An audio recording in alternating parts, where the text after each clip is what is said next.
আসসালামু আলাইকুম সবাইকে ওয়েলকাম করছি যুবরাজ খান আবির। আশা করি সবাই বেশ ভালো আছেন। তবে বাংলাদেশে বর্তমান ফুটবল ফ্যান যারা আছে তাদের মনের অবস্থা ভালো নাই। বাংলাদেশ ফুটবল এই যে বর্তমানে একটা ধারাতে চলে আসছে, এই বস্তা বস্তা ফুটবল একটা সময় কে দেখতো? বাংলাদেশের ফুটবলের খোঁজ খবর কে রাখতো? আপনি 2 বছর আগে রাখতেন? আমি নিজেও তো বাংলাদেশের ফুটবলটা দেখতাম না। আমি মনে হয় বাংলাদেশ ফুটবল স্টেডিয়ামে, ওই আপনার হচ্ছে বঙ্গবন্ধু স্টেডিয়ামে লাস্ট খেলা দেখছি সেবার প্রিমিয়ার লিগের ফাইনাল মোহামেডানের সাথে শেখ জামাল না শেখ রাসেলের একটা খেলা ছিল। এবং আমাদের যশোরে একটা ছেলে ছিল শরীফুল ভাই, সে টিকিট দিছিল। তো ওই সময়টায় আমি লাস্ট খেলা দেখছি। মানে টিকিট দিছিল ফোন করে যে ভাই খেলা দেখতে এসো। ওইখানে আমার লাস্ট খেলা দেখা। এরপর থেকে কিন্তু ফুটবলের খোঁজ খবর নিয়ে না বা রাখি না। বাট বর্তমান বাংলাদেশ ফুটবল নিয়ে যে বাংলাদেশে ফুটবল ফ্যানদের মনে একটা আনন্দ বা একটা উল্লাস, এই তরিটা এই তরিটা করছে কারা জানেন? এই তরিটা করছে Bangladesh football save Bangladesh football এবং বাংলাদেশ ফুটবল আল্ট্রাস। এই দুটা কমিউনিটি বাংলাদেশ ফুটবলটাকে নতুন করে আসলে উজ্জীবিত করছে। মরা লাশটাকে টেনে তুলা, খাবার দিয়া, পানি দিয়া, পরিচর্যা করে এখন বাংলাদেশ ফুটবলটাকে ডেভেলপমেন্ট করছে। 2018 সালের কথা বলি, তখন বাংলাদেশের ম্যাচ হইলে, ইন্টারন্যাশনাল ম্যাচ হইলে, প্রীতি ম্যাচ হইলে টিকিটের দাম থাকতো 20 টাকা। 18 সালের কথা। এখন 2025 সাল টিকিটের দাম, সিঙ্গাপুর এবং বাংলাদেশের টিকিটের দাম 400 টাকা। 18 সাল থেকে 2025, অর্থাৎ কত বছর? 7 বছরের গ্যাপ। 7 বছরের গ্যাপের টিকিটের দাম বাড়ছে কত গুণ? 20 টাকার টিকিট কেউ কিনতো না রে ভাই। 2020 সালে 50 টাকার টিকিট সেটাকেও কিনতো না, গ্যালারি এক পাশ টাকা ফাঁকা ফাঁকা থাকতো। আর সেই জায়গাটা বর্তমান 400 টাকা করে টিকিট, টিকিট শেষ। বাংলাদেশ আল্ট্রাস ফুটবল মাঠে যেভাবে চিল্লাপাল্লা করে, এতেই তো প্রতিপক্ষর আসলে বুকের ভিতরে একটা কম্পন তৈরি হয়ে যায়। আপনি যখন প্রতিপক্ষর মাঠে যেয়ে খেলবেন, যখন প্রতিপক্ষর আপনার গর্জন দেখবেন, আপনি এমনিতে স্তম্ভ হয়ে যাবেন। গ্যালারি একটা ক্রাউড আছে, ক্রাউডটা অনেক দরকার প্রত্যেকটা দলের জন্য। আমরা দেখছি সবচেয়ে সেরা, সুন্দর এবং পাগলা ফ্যান রয়েছে জাপানের। তারা যখন খেলা দেখার পরে আপনার স্টেডিয়ামের ভিতরে দেখেছে ময়লা জিনিসপত্রগুলো কি করে জানেন? বস্তায় করে প্যাকেট করে তারা নিয়ে চলে আসে, ময়লা রাখে না। আর একটা হচ্ছে ফুটবল কমিউনিটি আছে, সেটা হচ্ছে ব্রুসিয়া ডর্টমুন্ড সিগন্যাল ইদুনা পার্কের ফুটবল কমিউনিটি। তারা অনেক বেশি পরিমাণ শান্তশিষ্ট।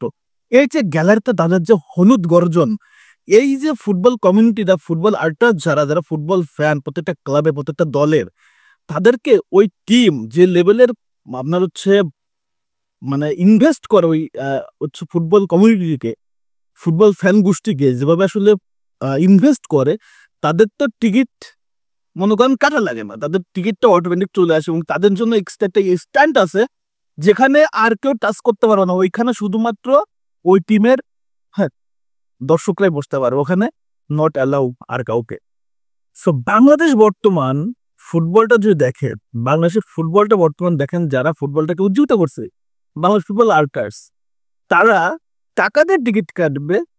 আপনি জানেন যে বাংলাদেশ ফুটবলটা একটা সময় সালাউদ্দিন ছিল, গলা চিপে মেরে ফেলছে। আমরা ভাবছিলাম কি নতুন যারা আসছে, তাবিব মাহবুব, তারপর হচ্ছে ফাহাদ করিম, তারা ফুটবলটাকে আবার নতুন করে তৈরি করবে এবং তাদের ভিতরে কোনো কি নাই, সিন্ডিকেট নাই, তাদের ভিতরে কোনো ঝামেলা নাই, তারা একদম পারফেক্ট ফুটবল ব্যক্তিত্ব এবং তারাই বাংলাদেশ ফুটবলটাকে ডেভেলপমেন্ট করবে।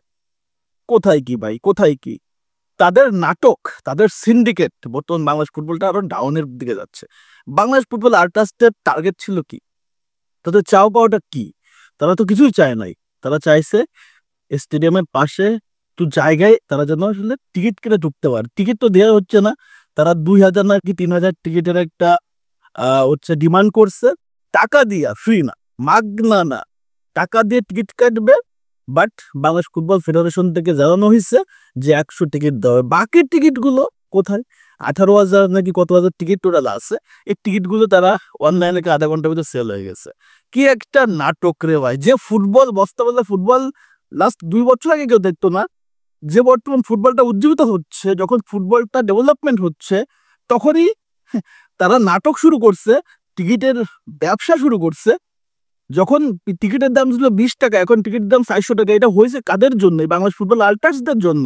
তারা ফুটবলটাকে জনপ্রিয়তার একটা কাতার নিয়ে গেছে। হামজা চৌধুরী যে বাংলাদেশে আসছে, বাংলাদেশ ফুটবল ডেভেলপমেন্ট, অর্থাৎ বাফুপের যতটা হাত, তার চেয়ে বেশি এফোর্ট ছিল এই বাংলাদেশ ফুটবল আল্ট্রাস ফুটবল কমিউনিটির। সেম বাংলাদেশ ফুটবলের। কেন জানেন? হামজা চৌধুরী প্রত্যেকটা পোস্টে কমেন্টে মনে করেন কয়েক লক্ষ কয়েক হাজার বাংলাদেশ ফুটবল আল্ট্রাসরা কমেন্ট করতো। এই কমেন্ট দেখার পরে হামজা চৌধুরী হয়তো আপনাদের সাথে আপনার অফিসিয়াল মিটিং করছে, কিন্তু এই ফ্যান বেজের যে আপনার কমেন্টস, এই ফ্যান বেজের যে রিপ্লাই, এই ফ্যান বেজের যে আসলে একটা আকাঙ্ক্ষা হামজাকে নিয়ে, এইটা থেকে আসলে মুগ্ধ করছে যে বাংলাদেশে আমাকে কিভাবে চাচ্ছে তারা। ভাই আপনারা অফিসিয়ালি কি মিটিং করছেন? মিটিং এর রাস্তাটা, মিটিংটাকে সুন্দর করার যে রাস্তাটা, সেটা বাংলাদেশ ফুটবল ফ্যান্ডে করছে। এখন বাংলাদেশ ফুটবল ফ্যান্সরা আপনাদের কাছে হয়ে গেছে বোঝা বাংলাদেশ ফুটবলটা ডেভেলপমেন্ট হচ্ছে।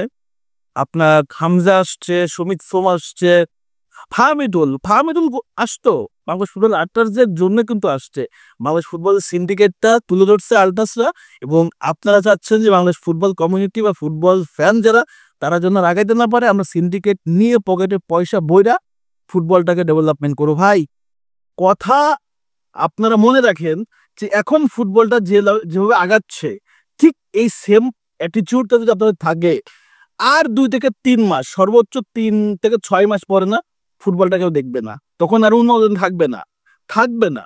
তখন দেখবেন ওই 400 টাকার টিকিট 40 টাকা দিয়ে ওকে কিনতে আসবেন না।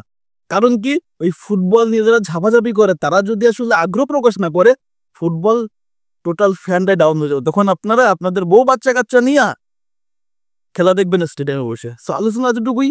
আমি একটা কথা বলবো অ্যাজ এ ফুটবল ফ্যান হিসেবে, বাংলাদেশ ফুটবল ডেভেলপমেন্টের জন্য বাংলাদেশ ফুটবল আল্ট্রাস, সেভ বাংলাদেশ ফুটবলের যে কমিউনিটি, এদের ছাড়া আপনারা আগাইতে পারবেন না। এদেরকে একটা রেসপেক্ট দেন, এদেরকে একটা স্ট্যান্ড তৈরি করে দেন, দেখবেন বাংলাদেশ ফুটবলটা এখন যে লেভেলে আছে, টিকিটের দাম আপনারা ভাই 400 বেচতেছেন না, একটা টিকিটের দাম 1000 বেচতে পারবেন, কামাইতে পারবেন।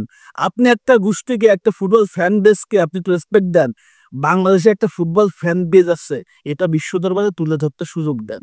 তা না হলে যদি ফ্যান বেসটাকে গলা টিপে মেরে দেন, ভাই ফুটবলটা মানুষ দেখবে না আর।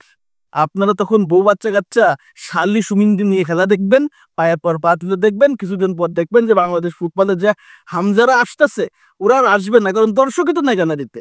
গ্যালারিতে দর্শক চিল্লাবে না, ড্রাম বাজাবে না, বাঁশি বাজাবে না, বাংলাদেশ বাংলাদেশ করে চিল্লাবে না, তখন তারা কি আন্ডা করতে আসবো?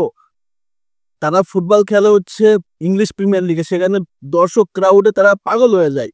সো বাংলাদেশের খেলা যখন কেউ দেখতে আসবে না, তখন ফুটবলটা ডে ডাউনের দিকে যাবে। সো আমার আর বক্তব্য কিছু নাই। বাংলাদেশ ফুটবলটা যেভাবে আগাচ্ছে, এভাবে যদি আপনারা আগাইতে চান, মনে করেন যদি এটাই perfect way, so decision is yours. But যদি আপনারা ফুটবলের সৌন্দর্যটাকে ডেভেলপমেন্ট করতে চান, বাংলাদেশ ফুটবলের আসলে ভালো চান, বাংলাদেশ ফুটবল আল্ট্রাসদের একটা পারফেক্ট রেসপেক্ট এবং তাদের ডিমান্ড, শুধু ডিমান্ড না, তারা টাকাতে টিকিট কিনবে, তাদের চাওয়া পাওয়া না, এই সুযোগটা তাদেরকে করে দেবে। এবং তাদের সাথে কমিটমেন্ট করে নেক্সট বাংলাদেশ ফুটবল ম্যাচ বাংলাদেশে যেগুলো হবে, তোমাদের জন্য এই টিকিট বরাদ্দ, তোমাদের জন্য ফিক্সড, এই সুযোগটা করে দেন, দেখবেন আপনাদেরও ভালো, আখেরে কিন্তু বাংলাদেশ ফুটবলেরই ভালো হবে। সো আলোচনা এতটুকুই। আপনাদের যদি কোনো মন্তব্য থাকে অবশ্যই কমেন্টস করবেন, এবং এই ভিডিওটা আপনাদের সামনে গেলে অবশ্যই শেয়ার করবেন, অন্তত প্রত্যেকটা মানুষকে দেখার সুযোগ করে দেবেন। বাংলাদেশ আল্ট্রাস তোমাদের সাথে আছি, তোমাদের ভালোবাসি, আমি একজন ফুটবল আল্ট্রাস। আসসালামু আলাইকুম।